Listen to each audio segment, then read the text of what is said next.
अस्सलाम वालेकुम, मैं हूँ इमरान ख़ान और आज हम वाशुक में मौजूद है अपने सिटी में। तो हमने सोचा हमारे इरादे बहुत ज़्यादा थे। हमने कहा था कि मुख्तलिफ़ प्रोग्राम करेंगे जो है उसमें रमज़ान शरीफ के बारे में बात करेंगे, जो मौजूदा सूरत-ए-हाल है, सियासी सूरत-ए-हाल है उस पर भी बात करेंगे। लेकिन वक़्त-फ़वक़्तन दिन गुज़रते गए और टाइम जो है कम बचता रहा और आज हमने एक दीवान सजाई है और इस सिलसिले में बात करेंगे और मेरे साथ मौजूद है मेरे मोहतरम भाई जनाब ज़ुबैर अहमद मदनी साहब। बहुत शुक्रिया टाइम देने के लिए और प्रोग्राम का आगाज़ करते हैं। ज़ुबैर साहब जो है वो पाकिस्तान के एक बहुत बड़ा मदरसा दारुल उलूम जो कहलाता है, वहाँ से उन्होंने अपनी जो है तालीम मुकम्मल कर ली है और उनसे जानते हैं उनकी करियर में और उन्होंने कैसे जो है ये मंज़िल का कैसे कामयाब हो पाया और कैसे दारुल उलूम में उनको जो है दाखिला मिला। क्योंकि पाकिस्तान में जो मौलवी होते हैं, जो मदरसे के स्टूडेंट होते हैं, उनकी ड्रीम होती है, उनको ख्वाब होता है कि भई हम जो है दारुल उलूम में हमें एडमिशन मिले। जैसा जो यूनिवर्सिटी लाइफ़ है, जो कॉलेज के स्टूडेंट हैं, वो चाहते हैं कि हमें कायद-ए-आज़म यूनिवर्सिटी, लम्ज़ यूनिवर्सिटी या जो है पंजाब यूनिवर्सिटी में एडमिशन मिले। तो मदरसा वालों की भी यही ख्वाब है कि हम दारुल उलूम में चले जाएँ। तो ज़ुबैर साहब कैसे हैं आप? अल्हम्दुलिल्लाह अल्लाह का करम है, शुक्र रोज़े है। वगैरह तो नहीं लग रहे? रोज़े तो कुछ दिन ऐसे होते हैं कि बंदों के काम ज़्यादा होते हैं, तो उसकी वजह से हुँ, ज़ाहिर है बंदा मुशक्क़त बर्दाश्त करना पड़ते हैं। और आपने माशाअल्लाह बहुत पहले हमारा इरादा था प्रोग्राम करने जी, का, जी। लेकिन हालात चूँकि ऐसे नहीं थे कि हम बहुत पहले शुरू कर सकें। लेकिन अच्छा, आज अल्हम्दुलिल्लाह आज रात हम एक प्रोग्राम कर रहे हैं। एक बात की तस्दीक करवा दूँ कि दारुल उलूम कराची से मैंने मुकम्मल नहीं किया तालीम, अच्छा। बल्कि दारुल उलूम कराची में मैंने 1 साल पढ़ी है। हुँ, जी। शुरू में इब्तिदाई तौर पर दर्जे सालिसा तक अच्छा, मैंने यही वाशुक में पढ़ा है, इलाके में पढ़ा है। फिर राबिया के लिए मैं गया था जामिया फ़ारूक़िया फ़ेज़ 2, अच्छा। वहाँ अरबिक तालीम है और अरबी ज़ुबान में असबाक भी होते हैं, जो लेक्चर होते हैं वो सब अरबी में होते हैं। तो हुँ, राबिया वहाँ मैंने पढ़ ली 1 साल, फिर उसके बाद 1 साल दारुल उलूम में गया, अच्छा, ख़ामिसा। बाद अच्छा, साथियों ने कहा कि भई दारुल उलूम से फ़ारूक़िया छोड़ के दारुल उलूम जा रहे हैं। हमने कहा कि भई मंज़िल से आगे बढ़कर मंज़िल तलाश कर, बिल्कुल। मिल जाए तुझको दरिया तो समंदर तलाश कर। कोई भी तालिब इल्म हो, कहीं भी तालीम हासिल कर रहा हो, ज़ाहिर है कि एक मदरसा, एक कॉलेज, एक यूनिवर्सिटी, वो आगे जाना चाहता है, बिल्कुल। दूसरे यूनिवर्सिटी में जाना चाहता है। दारुल उलूम में हम गए, 1 साल हमने वहाँ पढ़ ली और ख़ामिसा के जब इम्तिहानात आ रहे थे, ग़ालिबन ये 2019 की बात है, तो फिर कोविड-19 आए, तो उसकी वजह से इम्तिहानात से तकरीबन 3 दिन रह गए थे। उससे पहले ऐलान हो गया भई इम्तिहानात नहीं हो रहे हैं। अच्छा, तो मुझे याद है कि जामिया में भी बहुत सारे तलबा ऐसे थे, वो नारे लगा रहे थे जामिया में, कोरोना वायरस ज़िंदाबाद, कोरोना वायरस ज़िंदाबाद। क्योंकि कोरोना ही की वजह से इम्तिहानात कैंसल हुए थे। अगरचे बाद में हमें इस बात पे अफ़सोस हुई कि इम्तिहानात क्यों कैंसल हुए हैं, क्योंकि अच्छा। इसकी वजह से हमारे जो नताइज थे ना वो ख़राब हो गए। खराब हुआ, बिल्कुल। अब फिर वैसे तो जो ईद उल फ़ित्र होती है उसके बाद दोबारा पढ़ाई शुरू होती है, लेकिन उस साल चूँकि कोरोना वायरस था, तो फिर ईद उल फ़ित्र के बाद इम्तिहानात हुए। ईद उल अज़हा के बाद, बकरा ईद के बाद वो कह रहे थे कि दोबारा पढ़ाई शुरू हो रही है। तो आपने जो टेस्ट दिया था, उसके लिए आपने कैसी तैयारी की? हालाँकि आसान टेस्ट तो नहीं होता, जी, मुझे भी पता है इतना। दारुल उलूम में ये बात है ना कि जो टेस्ट होता है वो तो मुश्किल समझा जाता है। अगर कोई कहे कि मेरा दाखिला हो गया तो ऐसा समझा जाता है कि बस उसकी सलाहियत की दलील है उससे, और फिर कुछ ऐसा समझे बिल्कुल, कि पूछा नहीं जाता है। बिल्कुल। तो हम जिस वक़्त गए थे, तो वहाँ वैसे 70% से कम पे बात नहीं की जाती थी उस वक़्त, बिल्कुल। अब पता नहीं हालात क्या होंगे। तो अगर 80 से ज़्यादा हो तो फिर उससे 1 टेस्ट लिया जाता है, अगर 80 से कम हो तो फिर उससे 2 टेस्ट लिए जाते हैं। तो अच्छा, हम जिस वक़्त गए थे मेरे 86% थे। 86% माशाल्लाह। 86% थे तो मुझसे सिर्फ़ 1 टेस्ट पूछा गया, 2-3 सवालात मुझसे पूछे गए। उन सवालात के बाद रिटन टेस्ट भी हुआ था या सिर्फ़ वाइवा हुआ था? वाइवा। अच्छा, सिर्फ़ अगर वाइवा है। 70 से ऊपर 80 से नीचे हों, अच्छा। तो फिर आपको एक तहरीरी इम्तिहान भी होता है और एक हुँ, तकरीरी जो वाइवा तकरीरी। इसे कहते हैं। अच्छा। जी हाँ।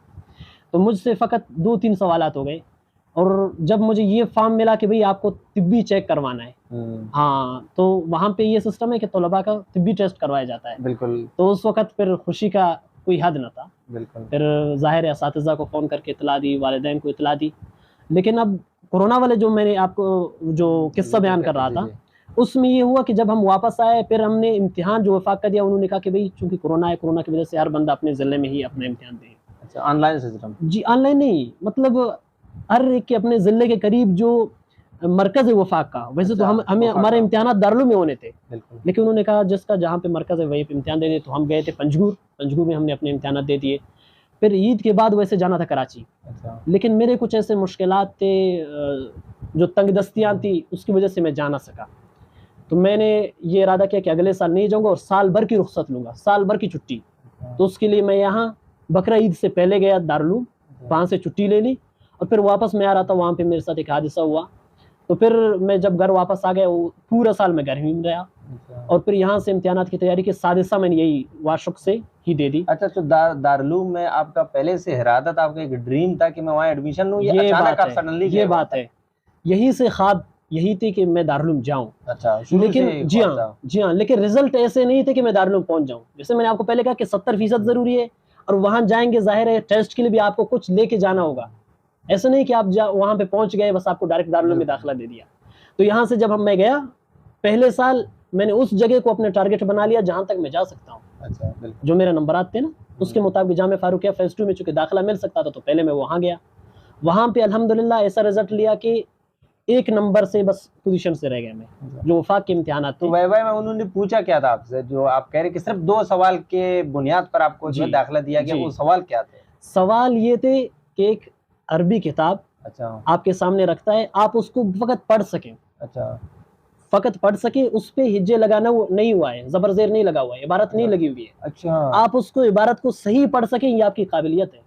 अच्छा, जी, ये इस बात की दलील है कि आपने पहले जो कुछ पढ़ा है, वो ठीक-ठाक पढ़ा है। ठीक-ठाक है। उसके अलावा दूसरा सवाल क्या था उनका? वही इबारत का मसला है, इबारत है और इबारत में 1-2 मसला है कि उनकी वज़ाहत करें। तो उसमें ये हुआ था कि एक मसला मुझसे पूछा, दूसरे मसला कि 2-2 साथियों को एक साथ ला रहे थे सामने। तो फिर दूसरे साथी से जो मसला पूछा, मैं दुआ कर रहा था दिल में, या अल्लाह कि इसको ना आए, क्योंकि मुझे आ रहा था, वो नहीं पहचान रहा था। उसको कहा कि भाई हाशिया पढ़ो, जो मतलब कमेंट लिखे हुए थे किताब में, उनको पढ़ के देखो, जवाब दो, लेकिन वो नहीं कर पा रहे थे। मैं भी दिल में दुआ कर रहा था, या अल्लाह ये इसको खैर एक और चांस मिल जाएगा, ये मुझे मिल जाए। फिर वो नहीं जान रहा था, उसने कहा आप जानते हैं? मैंने कहा जी हाँ। कहते ज़रा सब्र करो। उससे दोबारा पूछा, वो नहीं जान रहे थे, मुझे कह रहे थे कि आप? मैंने कहा मैं पढ़ लूँगा। मैंने पढ़ लिया, बस मेरा दाखिला हो गया, ऐसा हो गया। अच्छा, तो यूनिवर्सिटी के वो एक यूनिवर्सिटी भी कहलाता है जो दारुल में, वहाँ पर जो माहौल, हॉस्टल लाइफ, वहाँ पर क्या-क्या चीज़ें मिलती है हॉस्टल के साथ? खाना-पीना या फ़ी भी लिया जाता है आप लोगों से? सबसे बड़ी बात ये है कि बिल्कुल मुफ्त है। तमाम चीज़ें फ्री है। सब कुछ मुफ्त है। दाखिला से लेकर आप इम्तिहानात देंगे, सब कुछ पूरा सिलसिला मुफ्त है। ना किताबों के लिए आपसे कुछ लिया जाएगा, ना हॉस्टल के लिए आपसे कुछ लिया जाएगा। खाना-पीना। जी, सब कुछ मुफ्त है। और फिर वहाँ पे तो एक अलग निज़ाम है, बहुत ही शानदार। एक कमरे में 5 बंदे रहते हैं। हमारे उस्ताद जी ने हमें एक किस्सा सुनाया, कहते हैं कि कराची यूनिवर्सिटी से कोई प्रोफ़ेसर वग़ैरह आया हुआ था, दारुल उलूम का चक्कर लगा रहा था, तो उसने क्या देखा?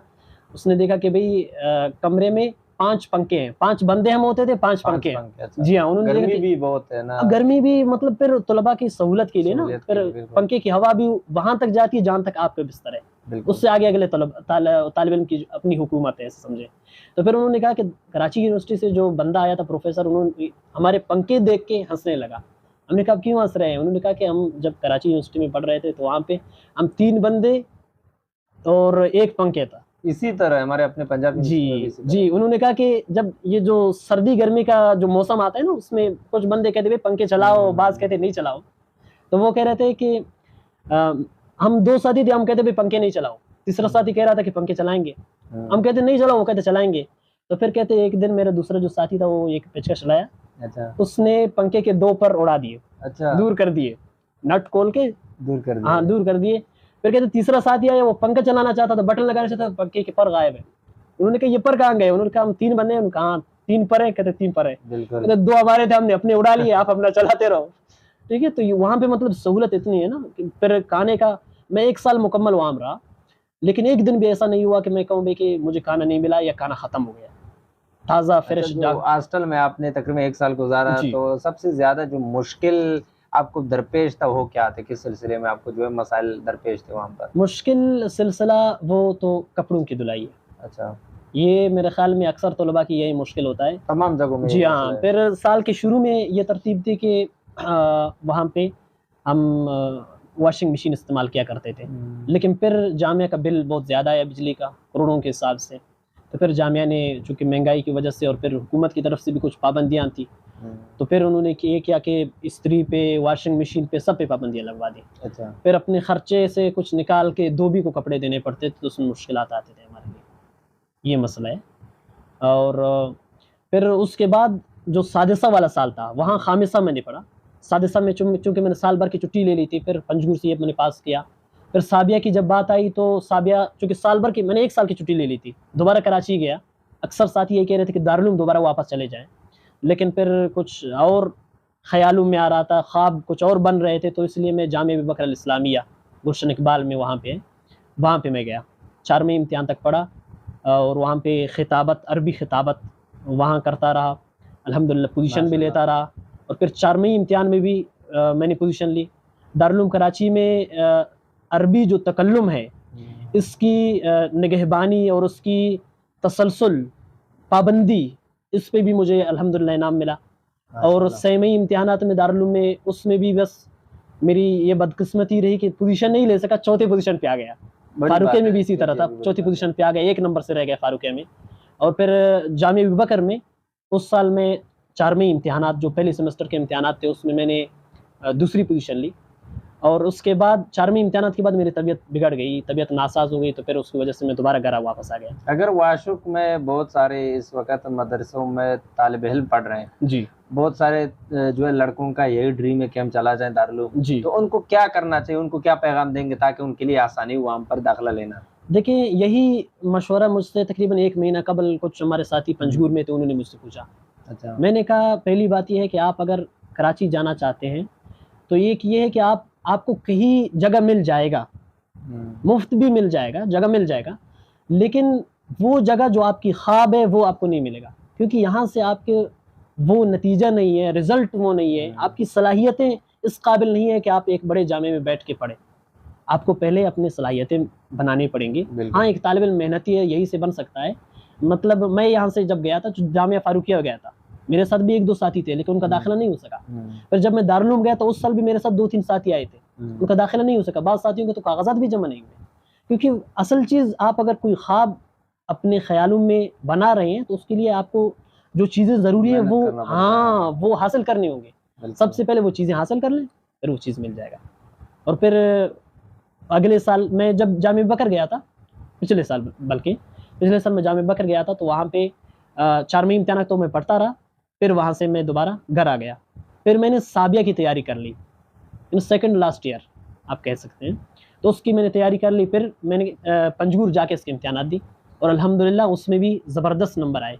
फिर वालिद साहब का ये मशवरा था कि मैं कराची जाऊँ, आखिरी साल दौर हदीस वहीं पे कंप्लीट कर लूँ। नतीजा अल्हम्दुलिल्लाह मुमताज़ थे। उनका दारुल उलूम भी जा सकते हैं, न्यूटाउन भी जा सकते हैं, साथी भी यही मशवरा दे रहे थे।